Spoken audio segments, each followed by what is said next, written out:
Bapak Ibu sekalian, mohon izin dapat kita lanjutkan untuk materi yang kedua, di mana materi yang kedua ini akan disampaikan oleh beliau, Bapak Bayu Ramadan SPSI MED. Ya, saya mohon izin undang kepada Bapak Bayu. Selamat siang, Pak Bayu. Selamat siang, Pak Isan dan Bapak Ibu semuanya yang hadir. Baik, luar biasa. Bagaimana kabarnya Pak Bayu pada siang hari ini? Baik nih Pak. Tadi awal sedikit ini ya lesu, tapi dengar paparan Prof. Nunuk kayaknya keren banget gitu loh. Jadi lihat semangatnya Bapak Ibu di sini keren. Jadi semakin semangat ya Pak Bayu untuk bisa menyampaikan materinya pada siang hari ini. Baik Pak Bayu dan juga Bapak Ibu sekalian, mungkin kita bisa langsung saja mulai untuk sesi pematerian kedua. Waktu dan tempat saya persilakan. Saya izin share ya Bapak Ibu semuanya.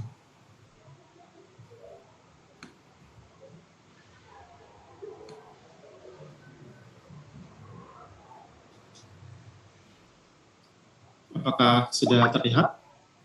Bapak Ihsan mungkin? Ya masih, ya sudah terlihat sekarang Bapak. Baik, selamat siang. Assalamualaikum warahmatullahi wabarakatuh.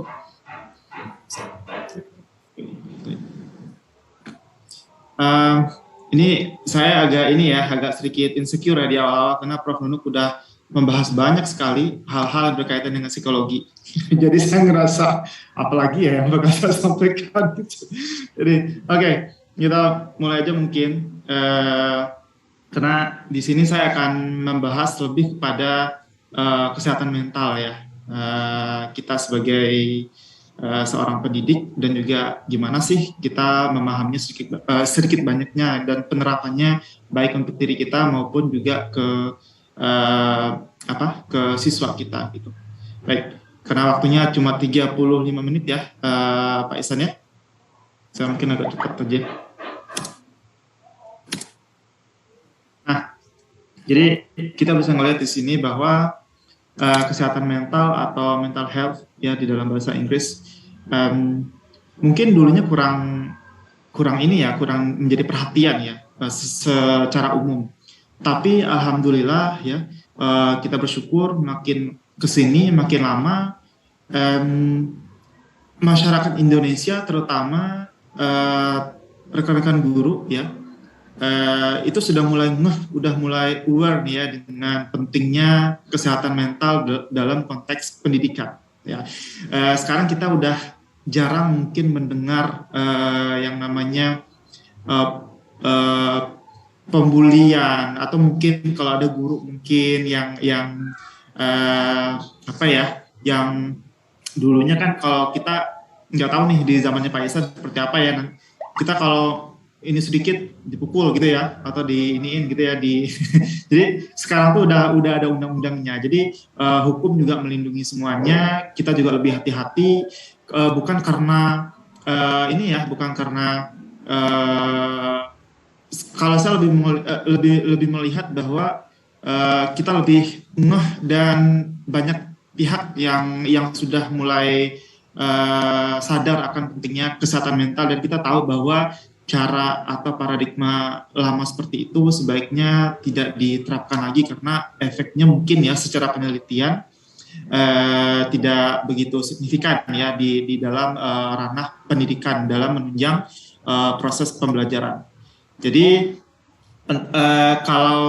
kalau kita lihat juga dari rumusan-rumusan dari pemerintah, itu saya baca dari beberapa literatur, kita melihat bahwa pemerintah juga sangat bersemangat ya untuk mempromosikan pendirian sekolah itu yang berkonsep sekolah ramah anak ya, sekolah ramah anak di mana siswa itu bebas dari ancaman kekerasan secara fisik, aman dan nyaman secara emosional dan psikologis pastinya.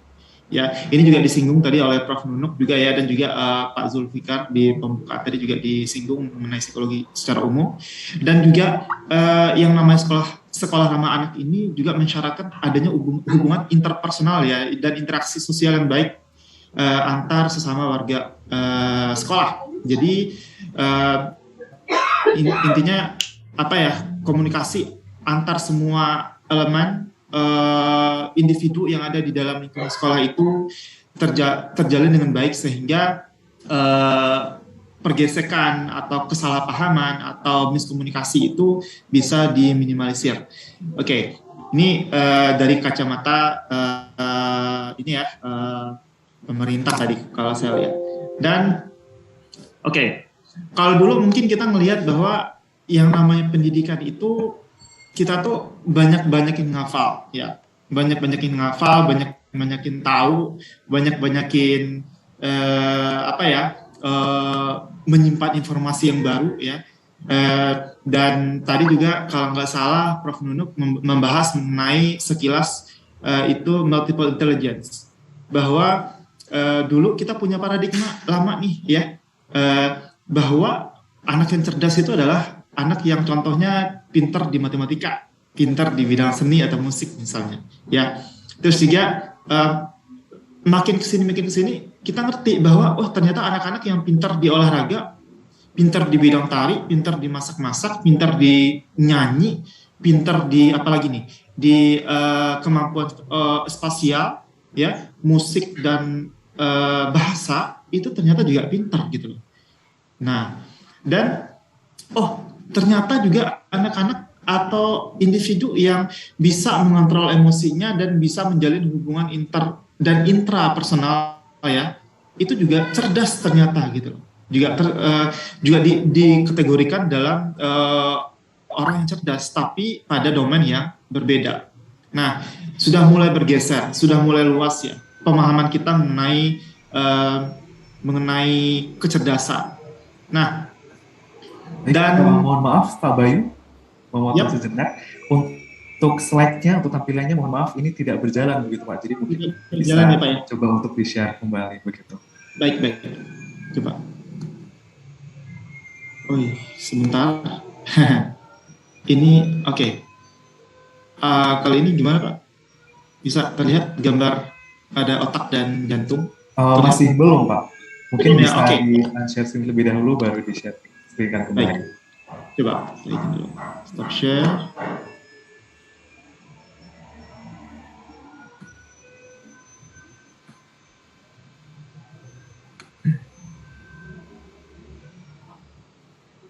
Sudah terlihat, Bapak? Ya, sudah, Pak. Baik. Nah, saya mohon izin untuk lanjut. Oke. Nah, oke. Jadi, sebenarnya itu kalau kita lihat ya, Bapak Ibu, kita simpulkan bahwa tujuan dari pendidikan itu sebenarnya ada 3 sih. Kita mau mencoba untuk mengaktifkan 3 dimensi kejiwaan manusia, yang mana manusia yang sehat itu pasti mempunyai aspek atau dimensi kognitif, ada afektifnya, dan ada konatifnya, atau juga ada yang membahasakan dengan behavioral, ya, jadi perilaku. Nah, jadi kalau seandainya kita fokus kepada kognitifnya aja dan kita menyampingkan 2 aspek yang lainnya, atau kita hanya fokus kepada prakteknya atau perilaku aja dan kita menyampingkan 2 hal atau 2 poin yang di atas, itu masih timpang, ya. Nah, alhamdulillah makin kesini makin banyak guru-guru, baik guru-guru senior dan guru-guru yang muda ya, yang mulai oh iya, kita harus mengajar itu dengan menggunakan empati, dengan menggunakan simpati. Kita rasakan dulu siswanya, kita tahu dulu keadaan mereka seperti apa. Nah, dan di beberapa tempat ya, seperti yang dipaparkan oleh Prof. Nunuk tadi, itu sudah mulai itu terlihat geliat promosi akan pentingnya kesehatan mental dan keseimbangan antara body and soul, ya, antara jiwa dan raga. Nah, udah mulai terbangun. Baik, saya lanjut. Nah, sebenarnya nggak jauh-jauh sih ya Bapak Ibu ya. Kita tahu bahwa yang namanya kesehatan mental itu kita kenal ya, istilah lama ya dari bahasa Latin, mens sana in corpore sano. Jadi tubuh ya pikiran yang sehat itu terdapat dalam tubuh yang kuat, ya. Jadi sebenarnya kesehatan mental itu sendiri adalah suatu keadaan di mana individu atau seseorang itu merasakan kesejahteraan baik secara psikologis, emosional maupun secara sosial. Namun sekarang kita ngomongnya di konteks pendidikan, mungkin gitu. Nah, misalnya kalau kita nih melihat anak didik kita datang terlambat mungkin ya, datang terlambat. Terus tiba-tiba kita masih menggunakan cara lama. Kamu kenapa datang terlambat terus gitu kan ya? Ini udah jam berapa? Kamu nih nggak taat peraturan, nggak taat tata tertib dan lain-lain. Nah, itu mungkin bisa kita hindarkan efek negatifnya dengan cara kita mulai menanyakan dengan pertanyaan yang menenangkan. Kalau istilah sekarang itu dengan pertanyaan coaching ya, Bapak Ibu ya. Mungkin kita ganti pertanyaannya. Nah, kamu sudah 2-3 hari ini Ibu perhatikan terlambat datang. Kira-kira ada nggak ya yang bisa Ibu dengar? Ibu bantu, nah? Mungkin Ibu bisa bantu kamu, mungkin ada permasalahan kah di rumah dengan orang tua, dengan adik, atau mungkin dengan pakaian kamu mungkin gitu kan ya. Nah, itu lebih baik efeknya ya. Mungkin kalau seandainya lukanya itu di fisik, mungkin lebih cepat sembuhnya, terlihat progresnya Bapak Ibu ya. Tapi kalau lukanya itu di batin, kita keseringan mungkin ya menohok dan memojokkan anak-anak dengan pertanyaan yang menyakitkan, itu lukanya nggak terlihat. Karena nanti ya kelihatannya itu biasanya melalui penyimpangan perilaku nantinya. Di umur anak itu berapa tahun gitu ya. Mungkin dia tuh susah diatur nantinya. Atau mungkin dia itu menjadi perusuh di tengah-tengah masyarakat. Ya ternyata disebabkan salah satunya oleh dia sering dipojokkan, ya, sering tidak dirangkul, tidak dipahami gitu, sehingga dia berperilaku seperti itu. Nah, oke, kita lanjut. Ini kursor saya kok hilang ya? Oke, baik. Nah, jadi kenapa sih yang namanya mental health atau kesehatan mental itu penting ya? Saya dulu ingat sebagai orang psikologi, mungkin kita melihatnya dari sudut mata atau kacamata sudut pandang psikologi aja. Ternyata di bidang pendidikan, kesehatan mental itu atau aplikasinya sangat signifikan dan luar biasa pentingnya, gitu ya. Jadi saya lihat bahwa orang yang ngerti atau bisa memanage kesehatan mentalnya itu biasanya lebih bisa mengatasi stres dan tekanan. Ya, ini saya tambahin sedikit ya Bapak Ibu ya. Stres itu kan ada dua sebenarnya, ada stres positif, ada stres negatif. Kok bisa Pak Bayu ada stres positif? Gimana ceritanya gitu kan? Ada contohnya. Kita memberikan materi nih kepada siswa ya. Kita suruh siswa belajar, kita suruh siswa untuk mempraktekkan, menghafal, mengulangi, dan nanti kita datangkan ujian misalnya, ya, atau kuis. Itu kan stres tekanan sebenarnya. Tapi kita tahu dan kita bisa mengukur bahwa siswa itu nantinya naik levelnya. Ya, naik level, oh dia lebih paham, lebih tahu, lebih ngerti aplikasinya. Wah, ini disebut dengan stres positif. Kalau di istilah psikologis disebut dengan eustress ya. Eustress. Jadi nggak selamanya stres itu negatif. Ada stres yang memang sifatnya itu positif. Oke. Dan juga sehat jiwa dan raga pastinya. Nah, tadi Pak Zul tadi bilang ya, saya ingat tadi Pak Zulfikar membuka, beliau mengatakan bahwa gimana caranya kalau seandainya kita lagi patah hati, lagi sakit hati, mau belajar dengan maksimal. Nah, betul. Logikanya gini aja atau analoginya gini ya Bapak Ibu. Kalau seandainya anak lagi mengalami patah hati atau kita sendiri deh misalnya lagi patah hati nih atau lagi sakit hati gitu kan ya, kita kemungkinan akan kehilangan kemampuan kita secara maksimal untuk membersihkan badan. Kita malas mandi, ya, yang suka dandan jadi malas dandan, yang suka make up atau pakai skincare mungkin untuk ibu-ibu ya, jadi malas, kita nggak merawat diri kita lagi, ya, karena kita udah nggak ada semangat gitu ya. Nah, sama dengan siswa, ya, ketika mereka tidak secara emosional atau secara psikis itu terganggu atau ada noise ya atau ada gangguan ya, itu biasanya mereka nggak akan balance antara jiwa dan raga. Nah, makanya penting banget ya. Dan juga membangun hubungan yang berkualitas. Ya, membangun hubungan yang berkualitas. Bapak Ibu pasti pernah atau mungkin pernah punya siswa ya, yang kalau ditanya itu jawabannya ketus saja, kasar gitu loh. Kita nanyanya jawabannya udah A, B, C sampai Z. Ditanya satu, jawabannya luar biasa, bercabang, kasar banget. ya, nggak sopan ya secara kacamata awam. Namun kalau seandainya kita sadar bahwa anak ini membutuhkan intervensi atau pertolongan mungkin atau membutuhkan kuping untuk didengar, coba deh tanyakan, ya tanyakan. Mungkin dia mendapatkan perilaku atau treatment yang kurang baik di lingkungannya, mungkin di rumah, mungkin di antar sesama teman ya. Kita lihat sehingga itu yang menyebabkan si anak itu menjadi nggak bisa menjalin hubungan yang baik dengan orang lain, ya. Nah, terus juga dapat berkontribusi di masyarakat. Pasti ini gamblang sekali ya. Saya lanjut, bekerja secara produktif dalam konteks ini adalah belajar secara produktif ya, dan sadar akan potensi yang dimilikinya. Nah, oke. Dulu pernah ada siswa ya di salah satu sekolah itu curhat ke saya. Siswanya bilang gini, Mr. Bayu, saya itu pernah dijudge oleh salah seorang guru BK saya, dikasih label, kamu tuh nggak akan bisa jadi dokter karena nilaimu tuh nanggung banget, kamu tuh nggak bisa karena kamu tuh A, B, dan C, nggak bisa. Nah akhirnya anak ini sempat patah semangat ya. Akhirnya guru yang lain yang lebih positif datang untuk menyemangati dia sehingga naiklah semangatnya dan dia sadar bahwa dia itu sebenarnya bisa gitu.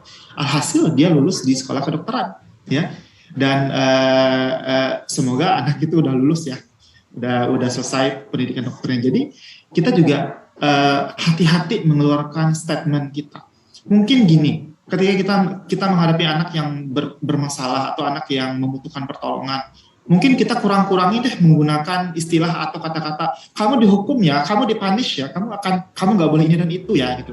Coba diganti istilahnya, nah karena kamu tadi itu sudah mengganggu teman dan kamu tahu itu salah, nah kamu akan menerima konsekuensinya. Diganti istilahnya.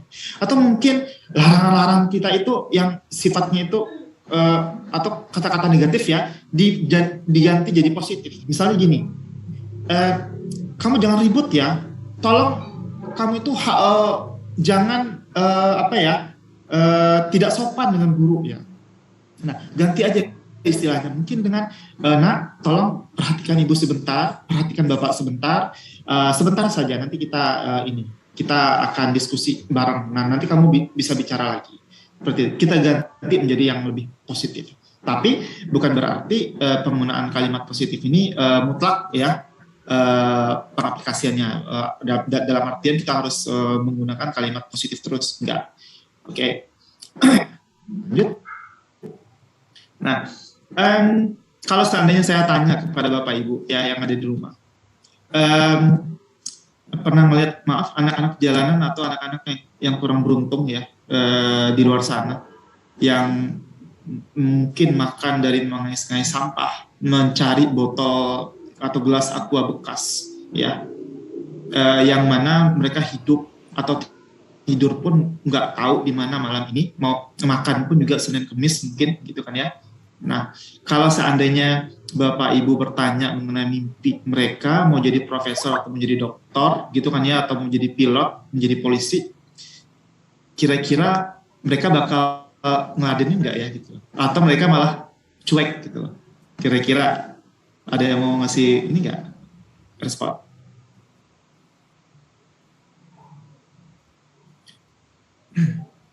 Saya coba buka kolom chat sebentar. Oke. Kira-kira yang menurut Bapak Ibu anak yang seperti itu bakal ini nggak sih, bakal peduli nggak sih dengan pertanyaan kita gitu kan ya, sedangkan dia tuh nggak cuek karena lapar ya. Oke, baik, terima kasih Bapak Iking ya. Oke, ada lagi? Oke, ini sepertinya masih ada, cuma kena absen. Menghindar ya Ibu Rika ya, menghindar ya, baik ya, dan cuek dan menghindar, baik. Good ya, tergantung karakter anak tersebut Pak. Ya, tidak peduli ya, pasti tidak peduli ya. Ya, ini yang oke, baik, cuek. Nah, oke. Nah, betul ya. Secara umum, nah kita ambilnya umum ya, Bapak Ibu ya. Secara umum, biasanya anak-anak seperti itu akan cuek biasanya. Boro-boro mikirin cita-cita, Bu, mikirin sekolah, ini aja makan kita nggak tahu di mana gitu, mau makan apa nanti sore gitu kan ya. Nah, betul ya, karena kita ini manusia mempunyai kebutuhan ya. Jadi ada hierarkinya. Nah, yang paling dasar itu adalah kebutuhan yang berkaitan dengan fisik. Apa itu kebutuhan? Akan udara, air, makanan, tempat tinggal, tidur ya, tidur yang cukup, pakaian, dan kebutuhan untuk berkembang biak atau melahirkan keturunan. Nah, coba deh, yang gampang aja deh. Kalau seandainya kita kurang tidur, kita pasti biasanya cenderung untuk marah-marah, bad mood ya biasanya. Nah, kita boro-boro fokus ke belajar karena kita kurang tidur, biasanya kita marah-marah biasanya. Kita tuh udah pusing nih, mumet nih, mau pulang aja lah gitu kan ya, mau ngapain juga gitu kan. Nah, benar, karena tidur itu juga bagian dari kebutuhan fisik, ya kan? Nah, makanya jangan heran kalau anak yang anak jalanan yang tadi itu saya analogikan, biasanya mereka nggak peduli dengan pertanyaan-pertanyaan atau mimpi-mimpi yang menurut mereka itu susah untuk mereka realisasikan gitu. Dan yang berikutnya adalah kebutuhan akan rasa aman ya, keamanan secara personal ya, dapat kerjaan juga, dapat sumber pencaharian, kesehatan dan properti ya. Nah, anak-anak yang sering dibully ya atau dirundung oleh pembulian teman-teman ya, mungkin baik secara fisik, secara sosial maupun secara verbal, itu biasanya tidak akan fokus untuk belajar, Dia mungkin mengalami penurunan yang luar biasa, yang amit-amit ya, naudzubillah. Ada mungkin yang sampai mengakhiri hidupnya karena sering dibully, ada ya seperti itu. Nah, jadi kemampuan Bapak Ibu guru di dalam konteks pembulian itu harus sensitif ya. Kita bisa lihat ini anak berteman nggak dengan si A yang sering godain dia. Kalau tidak berteman dan dia sering digangguin oleh si A itu, walaupun mereka sekelas ya, satu angkatan, kemungkinan itu adalah bully biasanya. Ya, kemungkinan. Jadi biasanya si pembuli itu biasanya ada trik-trik ya supaya aksi mereka itu tidak diketahui atau terlihat seperti guyonan biasa, padahal itu adalah bully. Nah, kalau anak-anak perempuan biasanya tidak suka dengan anak atau siswi yang lain, biasanya dia akan mengajak circle-nya atau teman-teman dekat dia tuh untuk menjauhi, ya.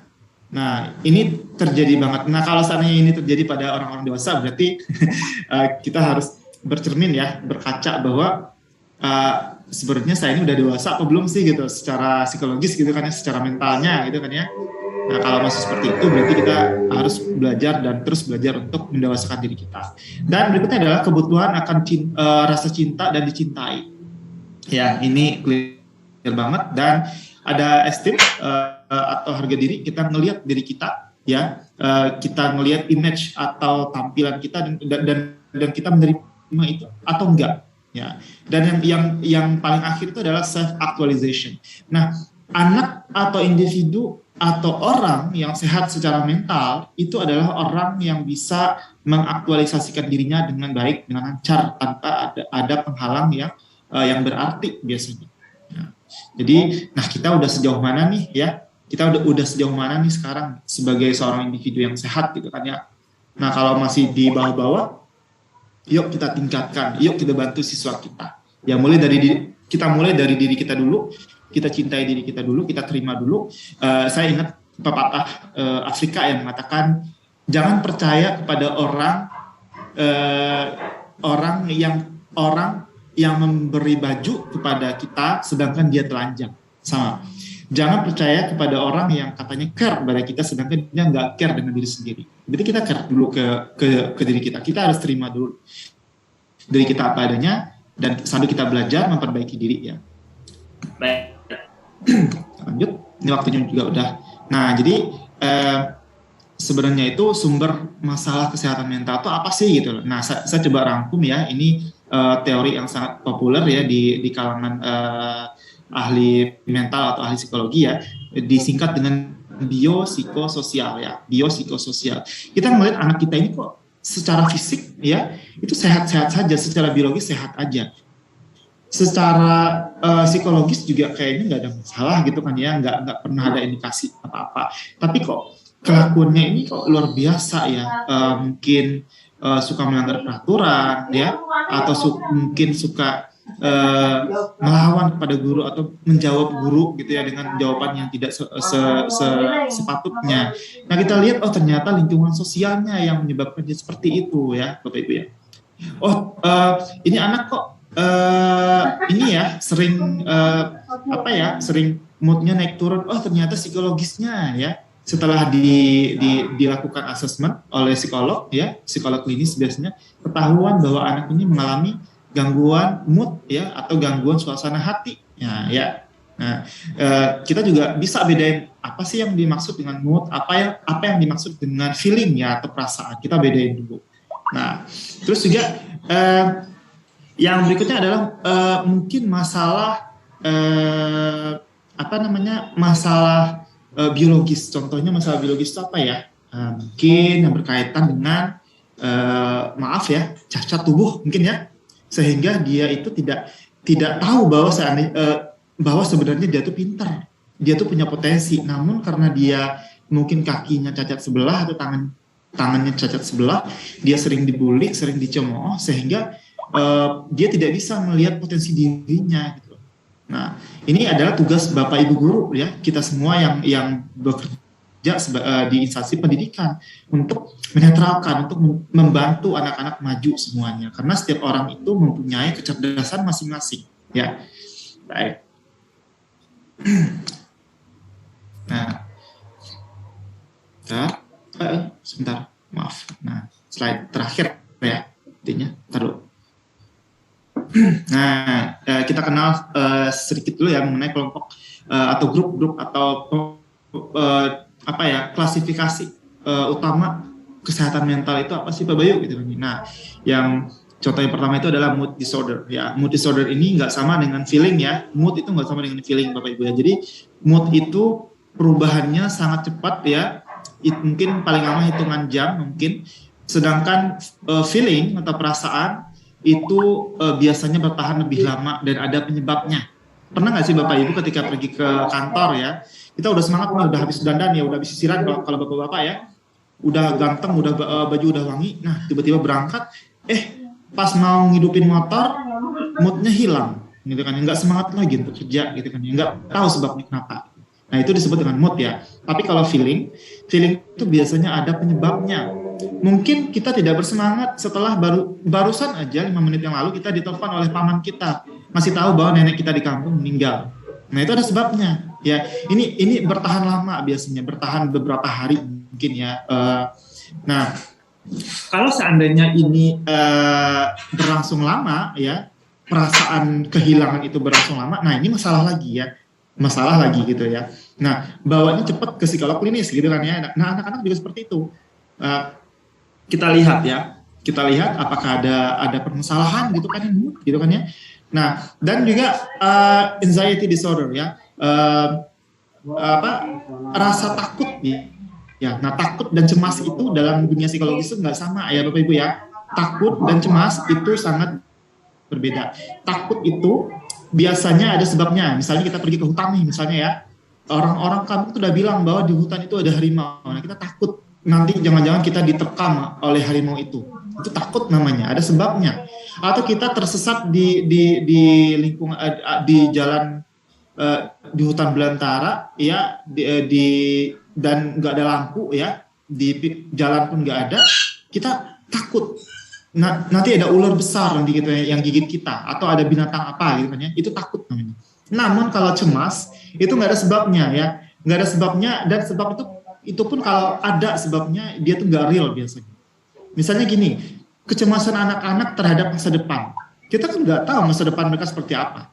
Cuma mereka mikirin yang aneh-aneh. Nah, memang secara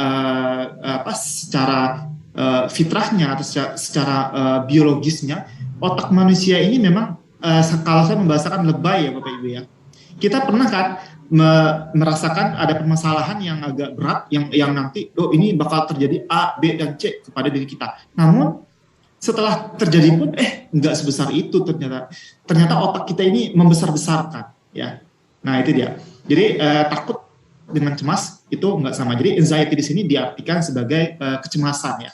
Dan juga permasalahan personality ya atau kepribadian. Nah, ada orang mungkin ya berkepribadian ganda, kepribadian itu ada tiga, gitu kan, bukan sikap ya, kepribadian. Dan juga ada masalah psikotik ya, contohnya itu adalah schizophrenia ya. Schizophrenia itu kalau bahasa awamnya adalah orang gila. Nah ya, kita mungkin bertanya, kenapa sih lebih banyak orang yang terkena schizophrenia itu laki-laki daripada perempuan ya? Ada sebabnya juga gitu kan. Nah, kalau sekarang nggak mungkin kita bahas ya. Dan juga ada trauma related disorder ya. Ada ketidaknormalan yang berkaitan dengan trauma. Mungkin trauma pasca perang, trauma pasca perceraian ya, trauma pasca KDRT ya, itu bisa terjadi dan itu menyebabkan gangguan pada seseorang. Dan yang berikutnya adalah ini saya salah ketik ya, ini substance, jadi penyalahgunaan obat-obatan ya, misalnya obat yang bisa ngefek ya, ngefly ya nantinya atau seperti apa, jadi dipakai terus-terus ya, akhirnya kecanduan deh gitu. Atau yang suka dulunya tuh ngelem ya, lem Aika Aibon ya, atau jenisnya itu kan baunya, atau bensin tuh biasanya orang juga dihirup. Nah ini juga menyebabkan kecanduan. Nah itu mungkin ya dari saya, Pak Ihsan.